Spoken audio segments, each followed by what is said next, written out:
माझं नाव नारायण जगन्नाथ वझे, अरुण वझे या नावाने सर्वकडे परिचित. 1975मध्ये आणीबाणी लागली त्यावेळी आम्ही कॉलेज जीवन जगत होतो. आणि आणीबाणी लागली ही कशी लागली, पण दुसऱ्या दिवशीचा पेपर जो आला, सगळे जे पेपर आले त्या पेपरवर सगळे अग्रलेख हे कोरे होते.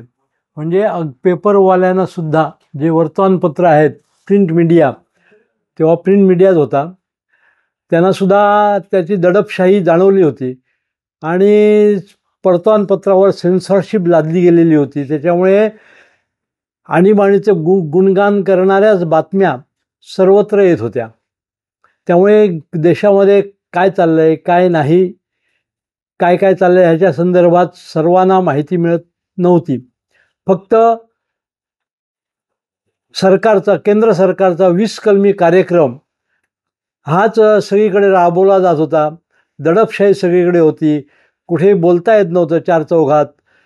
आणि अशा प्रकारे आणीबाणी विरुद्ध लढा करायचं ठरवलं. राष्ट्रवाद संघाची इथे आत्मेश्वर मंदिरमध्ये शाखा चालायची, दररोज 60-70 उपस्थिती असायची.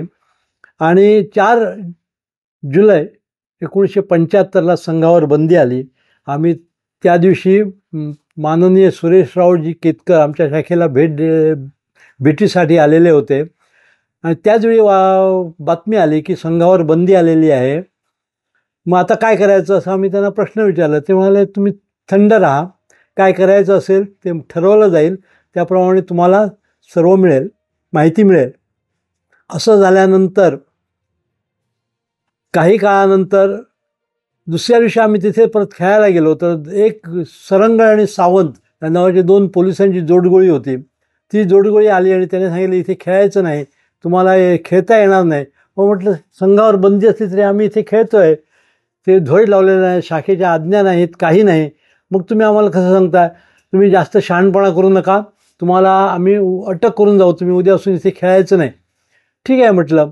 आणि हे सावंत आणि सरंगळे ही जोडी होती पोलिसांची, ती ह्या आणीबाणी विरोधातच जे काम, आणीबाणीच्या बाजूने आणि आणीबाणीच्या विरोधात जे कोण होते त्यांच्यासाठी पुढे त्यांनी खूपच सगळ्यांना त्रास दिलेला होता. सावंतवाडीतले प्रथित यश ठेकेदार वसंतराव देशपांडे हे दररोज सकाळी गांधी चौकामध्ये दूध न्यायला यायचे, तर त्यांना तिथेच अटक केली मिसाखाली आणि घेऊन गेले. डॉक्टर गणेश सदाशिव लेले हे वृद्धगृहस्थ, त्यांनाही मिसाखाली अटक केली. त्यांचा मुलगा रत्नाकर लेले ह्याला अटक करण्यासाठी पोलीस खूप मागावर होते, तरी ते शिथापिने चुकत होते. शेवटी सावंतवाडी शहरामध्ये एक सावित्री नावाचा सिनेमा लागला होता. तो सिनेमा बघायला ते गेले असताना मध्यंतरामध्येच त्यांना मिसाखाली अटक करून घेऊन गेले. संपूर्ण शहरभर याच्या दबक्या आवाजामध्ये चर्चा होती. इतकी दडपशाही होती की कोण कोणाला उघडपणे बोलू शकत नव्हतं.